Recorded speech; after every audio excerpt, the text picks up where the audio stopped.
PCB raid ಸ್ವಪ್ರೇರಣೆಯಿಂದ ಎಲ್ಲ ನಾನೇ ಮಾಡಿಸಿದ್ದು. ಯಾವುದೇ ಪ್ರಿಸನ್ನಲ್ಲಿ ರೇಡ್ ಆಗಬೇಕು ಅಂದರೆ ಹೋಮ್ ಮಿನಿಸ್ಟರ್ ಅವರ ಆದೇಶ ಇರಬೇಕು. ತಮ್ಗೆ ಗೊತ್ತಿರೋ ಹಾಗೆ 2-3 ವಾರದ ಹಿಂದೆ ನಾನೇ ವಿಸಿಟ್ ಮಾಡಿದ್ದೆ. ವಿಸಿಟ್ ಮಾಡಿದಾಗ ಅಲ್ಲಿ ಕೆಲವು ಲೋಪಗಳನ್ನು ನಾನು ನೋಡಿದೆ. ಅದನ್ನು ನಮ್ಮ ಹಿರಿಯ ಅಧಿಕಾರಿಗಳ ಜೊತೆ ಚರ್ಚೆ ಮಾಡಾದ್ಮೇಲೆ ನಿನ್ನೆ ನಾನೇ ಮುಖ್ಯಮಂತ್ರಿಗಳ ಪರ್ಮಿಷನ್ ತಗೊಂಡು ಅಲ್ಲಿ ರೇಡ್ ಮಾಡಿಸಿರೋದು. ಸುಮಾರು 100 ಜನ CCBದವರಿಗೆ ಕಳಿಸ್ಕೊಟ್ಟು ಅಲ್ಲಿನ ವ್ಯವಸ್ಥೆ ಬಗ್ಗೆ ತಿಳ್ಕೊಂಡಿರೋದು. ಅದರಲ್ಲಿ ಸಾಕಷ್ಟು ಲೋಪಗಳು ಕಂಡು ಬಂದಿದೆ. We are already taken action also. Video ಬಂದಿದೆ, ಆಡಿಯೋ ಬಂದಿದೆ, ಅವು ಯಾವುದೂ ಇಲ್ಲ. ಇದು ನಮ್ಮ ಜವಾಬ್ದಾರಿಯುತ ಒಂದು ಅಧಿಕಾರಿಗಳ ಒಂದು ಇನ್ಫಾರ್ಮೇಷನ್ ಮೇರೆಗೆ ಮತ್ತು ನನ್ನ ಇನ್ಫಾರ್ಮೇಷನ್ ಮೇರೆಗೆ ನಾವು ಮಾಡಿಸಿರೋದು. ಇಲ್ಲಿ ಇದಕ್ಕೆ ಸಹಕಾರ ಕೊಟ್ಟಂಥ ಎಲ್ಲ ಅಧಿಕಾರಿಗಳಿಗೂ ಈಗಾಗಲೇ ಸಸ್ಪೆನ್ಷನ್ ಮಾಡಬೇಕಂತ ಆದೇಶ ನೀಡಿದ್ದೇನೆ.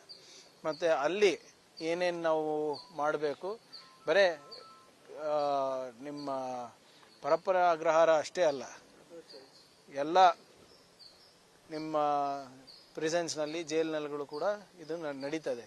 ಯಾವಾಗ ಏನು ಎತ್ತ ಅಂತ ನಾನು ಹೇಳಕ್ಕೆ ಹೋಗಲ್ಲ.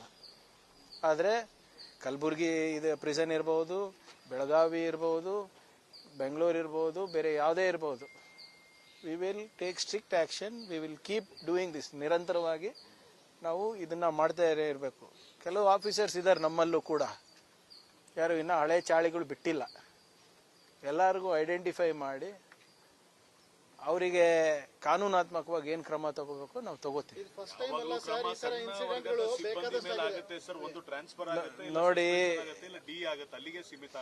ಇರೋದಷ್ಟೇ ನಾವು ಮಾಡ್ಬೋದಲ್ಲ, ನಾವು ಗಲ್ಲಿಗೆ ಏರ್ಸಕ್ಕಾಗ್ತದ?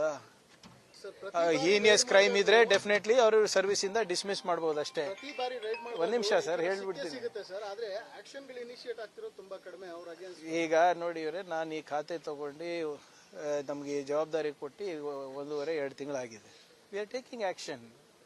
ಇಷ್ಟು ಬೇಗ ಇಷ್ಟು ಸ್ಟ್ರಿಕ್ಟಾಗಿ ಮಾಡಿರಲಿಲ್ಲ, ಇಷ್ಟು ವೇಗವಾಗಿ. We are doing. ಆಮೇಲೆ ಆ್ಯಕ್ಷನ್ ತಗೊಳ್ಳೇಬೇಕಲ್ಲ. ಆಮೇಲೆ ಆ್ಯಕ್ಷನ್ ತಗೋಬೇಕಂದ್ರೂ ಐ ಹ್ಯಾವ್ ಟು ಇರೋದೇ 2-3 ಮಾರ್ಗ ನನಗೆ. ಈಗ ವೈಯಕ್ತಿಕವಾಗಿ ನಾನು ಏನಾದರೂ ಬೇರೆದು ಮಾಡ್ಲಿಕ್ಕೆ ಆಗ್ತದಾ? ಈಗ ಅವ್ರಿಗೆ ಸರ್ವಿಸಸ್ಸಿಂದ ಡಿಸ್ಮಿಸ್ ಮಾಡ್ಬೇಕಂದ್ರೂ ಕೂಡ ಅದಕ್ಕೆ ಕೆಲವು ಮಾನದಂಡಗಳಿದೆ. ಆದರೆ ಹಿಂಗೆ VIP ಟ್ರೀಟ್ಮೆಂಟು ಯಾರಿಗೂ ಕೊಡೋಕ್ಕೆ ನಾವು ಬಿಡೋದಿಲ್ಲ.